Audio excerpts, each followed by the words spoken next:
all, welcome to X and Y Mission Olympiads. Olympiad എക്സാംസിന് വേണ്ടി prepare ചെയ്യാനുള്ള X and Yയുടെ classes free ക്ലാസ്സസിലാണ് നിങ്ങൾ ഇപ്പോൾ ഉള്ളത്. ഓക്കെ, അപ്പോൾ നമ്മൾ ഇന്ന് ഡിസ്കസ് ചെയ്യാൻ പോകുന്ന ബേസിക് സയൻസിലെ ബയോളജി പാർട്ടാണ്. ഓക്കെ, 8ാം ക്ലാസ്സിലുള്ള ബയോളജി ഭാഗത്തു നിന്ന് ഏതൊക്കെ രൂപത്തിലാണ് ഒളിമ്പ്യാഡ് എക്സാംസിന് ചോദ്യങ്ങൾ വരുന്നത് എന്നുള്ളതാണ് നമ്മൾ ഇന്ന് പരിശോധിക്കാൻ പോകുന്നത്. ഓക്കെ, അപ്പോൾ നമുക്ക് എന്ത് ചെയ്യാം, ഒരു ക്വസ്റ്റ്യനിലേക്ക് പോകാം. ഒളിമ്പ്യാഡിനൊക്കെ ചോദിച്ചിട്ടുള്ള ഒരു SOF ഒളിമ്പ്യാഡിൽ ചോദിച്ചിട്ടുള്ള ഒരു ചോദ്യമാണ്. നിങ്ങൾക്ക് എന്ത് ചെയ്യാം, അത് പിന്നെ നോക്കാം, എന്നിട്ട് നിങ്ങൾക്ക് ആൻസർ കിട്ടുന്നുണ്ടോ നോക്കാം. അതുമായി ബന്ധപ്പെട്ടുള്ള തിയറീസും നമുക്ക് എന്ത് ചെയ്യാം, ഡിസ്കസ് ചെയ്യാം. ഓക്കെ, ഒരു ചോദ്യം ഇതാണ്: which of the following groups represent the bacterial diseases? ഏതാണ് ബാക്ടീരിയൽ ഡിസീസസ് എന്നുള്ളതാണ് ചോദിക്കുന്നത്. ഫുൾ ആയിട്ട് bacterial represent which of the following group, ഒരു ഗ്രൂപ്പ് ഓഫ് ഡിസീസസ് തന്നിട്ടുണ്ട്, 4 എണ്ണം വീതമുള്ള ഗ്രൂപ്പ് തന്നിട്ടുണ്ട്. ഇതിൽ ഏതാണ് ബാക്ടീരിയൽ ഡിസീസ് മുഴുവനായിട്ട് റെപ്രസെന്റ് ചെയ്യുന്നത് വെച്ചാൽ ഇത് മൊത്തം ബാക്ടീരിയൽ ഡിസീസസ് ആയിരിക്കണം. ഓരോ നമുക്ക് നോക്കാം. ഇതാ option A cholera, tuberculosis, malaria, measles. നമ്മൾ ആലോചിച്ച് നോക്കുക, ഇതെല്ലാം ബാക്ടീരിയൽ ഡിസീസ് ആണോ?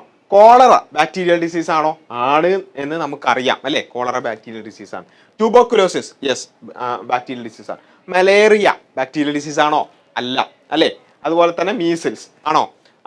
അപ്പോൾ ഓപ്ഷൻ എ അല്ല എന്ന് നമുക്ക് വളരെ സിമ്പിൾ ആയിട്ട് മനസ്സിലാക്കി. ഓപ്ഷൻ ബി തുടങ്ങുമ്പോൾ തന്നെ നമുക്ക് ഒഴിവാക്കാം. കാരണം എന്താ, സ്മോൾ പോക്സ് ഒരു ബാക്ടീരിയൽ ഡിസീസ് ആണോ? അല്ല, ഒരിക്കലും അല്ല. അതൊരു വൈറൽ ഡിസീസ് ആണ് എന്നുള്ളത് നമുക്ക് എന്ത് ചെയ്യാൻ പറ്റും, വളരെ സിമ്പിൾ ആയിട്ട് മനസ്സിലാക്കാൻ പറ്റും. ഓക്കെ, അപ്പോൾ ഓപ്ഷൻ ബിയും അല്ല, എയും അല്ല. Option C cholera, yes cholera ആണ്. ട്യൂബർകുലോസിസ് ആണ്. ടൈഫോയിഡ് ആണ്. അപ്പോൾ അതാവാൻ ചാൻസ് ഉണ്ട് അല്ലേ. നോക്കുക, മീസിൽസ് അല്ല അല്ലേ. അപ്പം മീസിൽസ് അല്ല. ഇനി ഓപ്ഷൻ ഡി കോളറ ആണ്. ആന്ത്രാക്സ് ബാക്ടീരിയൽ ഡിസീസ് അല്ലേ? ആണ്. ട്യൂബർകുലോസിസ് ആണോ? ആണ്. ടൈഫോയിഡ് ആണോ? ആണ് അല്ലേ. അപ്പോൾ option D is the correct answer. അപ്പം ഇങ്ങനെ ഉള്ള ചോദ്യങ്ങൾ നിരന്തരം പിന്നെ എന്ത് ചെയ്യാറുള്ളത്, ഒളിമ്പ്യാഡുകൾക്കാണെങ്കിലും മറ്റ് സ്കോളർഷിപ്പ് എക്സാംസിനാണെങ്കിലും വരാറുണ്ട്. അപ്പോൾ ഈ ഒരു കാര്യം നമ്മൾ എന്ത് ചെയ്യണം, സിമ്പിളായിട്ട് കുറച്ച് സ്ഥിരമായി ചോദിക്കുന്ന കുറച്ച് എക്സാമ്പിൾസ് എങ്കിലും നമ്മൾ മനസ്സിലാക്കണം. അതായത് ബാക്ടീരിയൽ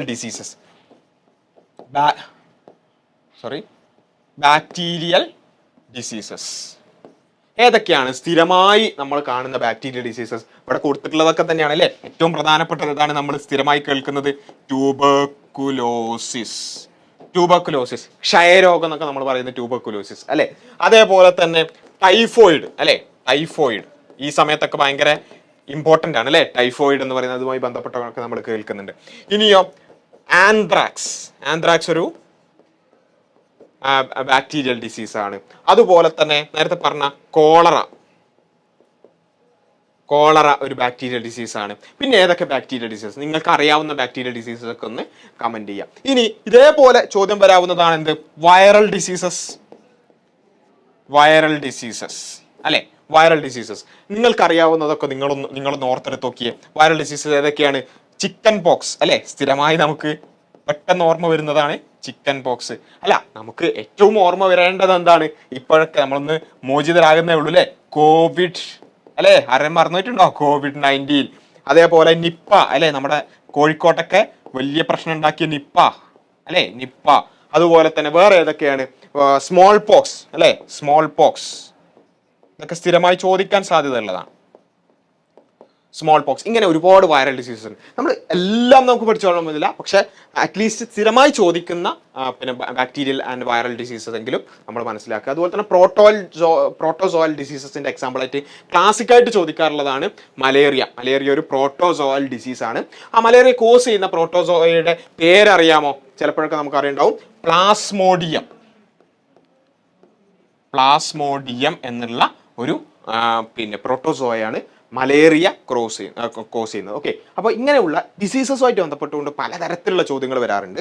പിന്നെ ഈ ഡിസീസുമായിട്ട് ബന്ധപ്പെട്ടുകൊണ്ട് നമ്മൾ പൊതുവെ ഒളിമ്പ്യാഡുകൾക്കൊക്കെ വരുന്ന മൊത്തത്തിലുള്ള ഒരു ഭാഗം ഒറ്റ ചോദ്യം ചെയ്യാന്നുള്ളതല്ല കേട്ടോ, ഒരു ഭാഗം നമ്മളൊന്ന് കവർ ചെയ്യാന്നുള്ളതാണ്. ഒന്ന്, ഏത് കോസറ്റീവ് ഓർഗാനിസം വെച്ചിട്ടുള്ള ചോദ്യങ്ങൾ, ഇതുപോലെ ബാക്ടീരിയൽ, വൈറൽ, പ്രോട്ടോസോയൽ എന്ന് പറഞ്ഞുകൊണ്ടുള്ള. അതുപോലെ തന്നെ ഫംഗൽ ഡിസീസസും കുറച്ചെണ്ണം അറിഞ്ഞിരിക്കുന്നത് നല്ലതാണ്. അത്ലറ്റ്സ് ഫൂട്ട്, അതുപോലെ തന്നെ അങ്ങനെയുള്ള കുറച്ച് ഫംഗൽ ഡിസീസസ് ഉണ്ട്, അതിൻ്റെ പേരുകളും അറിഞ്ഞിരിക്കുന്നത് നല്ലതാണ്. അപ്പോൾ അതേപോലെ കോസറ്റീവ് ഓർഗാനിസംസ് ഒന്ന്. രണ്ടാമത്തത് വെക്ടേഴ്സ്, പല രൂപത്തിൽ പിന്നെ ഈ ഡിസീസസ് സ്പ്രെഡ് ചെയ്യുന്നുണ്ട്. ഫോർ എക്സാമ്പിൾ മൊസ്കിറ്റോ വഴി സ്പ്രെഡ് ചെയ്യുന്നുണ്ട്. അതുപോലെ തന്നെ ഹൗസ് ഫ്ലൈ വഴി ഉണ്ട്. അതുപോലെ തന്നെ അങ്ങനെ പല വഴിയും സ്പ്രെഡ് ചെയ്യുന്ന ആ വെക്ടേഴ്സ് വെച്ചിട്ട് അല്ലെങ്കിൽ അത് ക്യാരി ചെയ്യുന്ന ഓർഗാനിസം വെച്ചിട്ടുള്ള ചോദ്യങ്ങൾ ചിലപ്പോഴൊക്കെ വരാറുണ്ട്. അപ്പോൾ അതിനെക്കുറിച്ചൊരു ഐഡിയ ഉണ്ടാക്കുക. അതേപോലെ തന്നെ എല്ലാം ഇവിടെ ഡിസ്കസ് ചെയ്യുന്നില്ല, നിങ്ങൾ മൊത്തത്തിൽ നിങ്ങൾക്കൊന്ന് നോക്കാൻ വേണ്ടിയിട്ടുള്ള ഒരു ഓറിയന്റേഷൻ തരിക എന്നാണ് മാത്രം ഉദ്ദേശിക്കുന്നത്. അതേപോലെ തന്നെ പിന്നെ ഉള്ളതാണ് communicable diseases and non communicable diseases, അതായത് പകരുന്ന രോഗങ്ങളും പകരാത്ത രോഗങ്ങളും. ഇപ്പോൾ നമുക്കറിയാം ഈ പറഞ്ഞ രോഗങ്ങളൊക്കെ പകരുന്ന രോഗങ്ങളാണ് അല്ലേ. Tuberculosis, typhoid, anthrax, cholera, chicken pox, Covid, Nipah, small pox എല്ലാം പകരുന്ന രോഗങ്ങളാണ്. ഒരാളിൽ നിന്ന് മറ്റൊരാളിലേക്ക് പകർന്നേക്കാം. എന്നാൽ പകരാത്ത രോഗങ്ങളുണ്ട് അല്ലേ, നോൺ കമ്മ്യൂണിക്കബിൾ ഡിസീസസ്. ഏതൊക്കെയാണ്? നിങ്ങൾക്ക് ഏതെങ്കിലും അറിയുന്നത് നിങ്ങളൊന്ന് ഓർത്ത് നോക്കുക. നിങ്ങൾക്കറിയാം, നിങ്ങളുടെ വീട്ടിലുള്ള ആളുകളൊക്കെ ചിലപ്പം പ്രായമുള്ള ആളുകളൊക്കെ പറയുന്നുണ്ടാവും ഷുഗർ ആണ് എന്ന് പറയും അല്ലേ. ഏതാണ് ഷുഗർ എന്ന് പറഞ്ഞാൽ എന്താ സംഭവം? നമ്മുടെ ബ്ലഡിലുള്ള ഷുഗർ ലെവൽ കൂടുന്നതാണ് സംഭവം അവർ പറയുന്നത്. അതിനൊരു പേരുണ്ട്, പ്രമേഹം അല്ലെങ്കിൽ ഡയബറ്റിസ് അല്ലേ. ഡയബറ്റിസ് പകരുമോ? ഒരാൾക്ക് വേറൊരാളിലേക്ക് പകരുമോ? ഡയബറ്റിസ് പകരുമോ? ഇല്ല.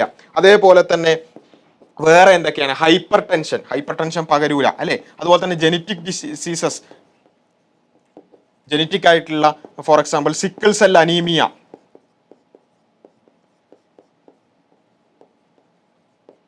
ഇങ്ങനെയുള്ള രോഗങ്ങൾ, അതായത് ജനറ്റിക് ആയിട്ടുള്ള അല്ലെങ്കിൽ മറ്റ് തരത്തിലുള്ള രോഗങ്ങൾ അതെന്ത് ചെയ്യില്ല, പകരൂല. ഒരാളിൽ നിന്ന് വേറൊരാളിലേക്ക് പകരൂല അല്ലെ. ഇപ്പോൾ ഒരു ഷുഗർ ഉള്ള ഒരാളെടുത്ത് അല്ലെങ്കിൽ ഡയബറ്റീസ് ഉള്ള ഒരാളെടുത്ത് ഇരുന്നാൽ അല്ലെങ്കിൽ അയാൾ കുടിച്ച വെള്ളം കുടിച്ചാലൊന്നും നമുക്ക് എന്ത് ചെയ്യില്ല, ഡയബറ്റീസ് വരില്ല. അതേപോലെ തന്നെയാണ് ഹൈപ്പർ ടെൻഷൻ ആണെങ്കിലും സിക്കിൾ സെൽ അനീമിയ ആണെങ്കിലും അതുപോലെയുള്ള ജനറ്റിക് ഡിസീസസ് ആണെങ്കിലും അങ്ങനെയുള്ള കാര്യങ്ങൾ, ലൈഫ് സ്റ്റൈൽ ഡിസീസസ് ഒക്കെ ആണെങ്കിലും അതൊന്നും എന്ത് ചെയ്യില്ല, പകരൂല. അപ്പൊ പകരുന്ന രോഗങ്ങൾ, പകരാത്ത രോഗങ്ങൾ, ഇത് നമ്മൾ മനസ്സിലാക്കുക. അതേപോലെ തന്നെ പിന്നെയുള്ള ഈ ഒരു ഭാഗത്തുള്ള മറ്റൊരു കാര്യം, ഏത് മോഡ് ഓഫ് സ്പ്രെഡ്, ഏത് വഴിയാണ് സ്പ്രെഡ്, ഇതും ചിലപ്പോഴൊക്കെ ചോദ്യങ്ങൾ വരാറുണ്ട്. എങ്ങനെ? ഇപ്പൊ വെള്ളത്തിലൂടെ പകരുന്ന രോഗങ്ങൾ, അതുപോലെ തന്നെ വായുവിലൂടെ പകരുന്ന രോഗങ്ങൾ, അങ്ങനെയൊക്കെയുള്ള ആ ക്ലാസിഫിക്കേഷൻ, ഇങ്ങനെയുള്ള ഈ കാര്യങ്ങൾ നോക്കിപ്പോയാൽ തന്നെ ഡിസീസസുമായി ബന്ധപ്പെട്ടുകൊണ്ടുള്ള ഏരിയാസിൽ ചോദിക്കുന്ന ക്വസ്റ്റ്യൻസ്, അത് ഒളിമ്പ്യാഡ്സിനാണെങ്കിലും അതുപോലെ തന്നെ സ്കോളർഷിപ്പ് എക്സാംസിനാണെങ്കിലൊക്കെ ചോദിക്കുന്ന ചോദ്യങ്ങൾ ഒരുപാടൊക്കെ നമുക്ക് കവർ ചെയ്യാൻ സാധിക്കും. ആ രൂപത്തിൽ നമ്മൾ എന്ത് ചെയ്യുക, നന്നായി പ്രിപ്പയർ ചെയ്യാം.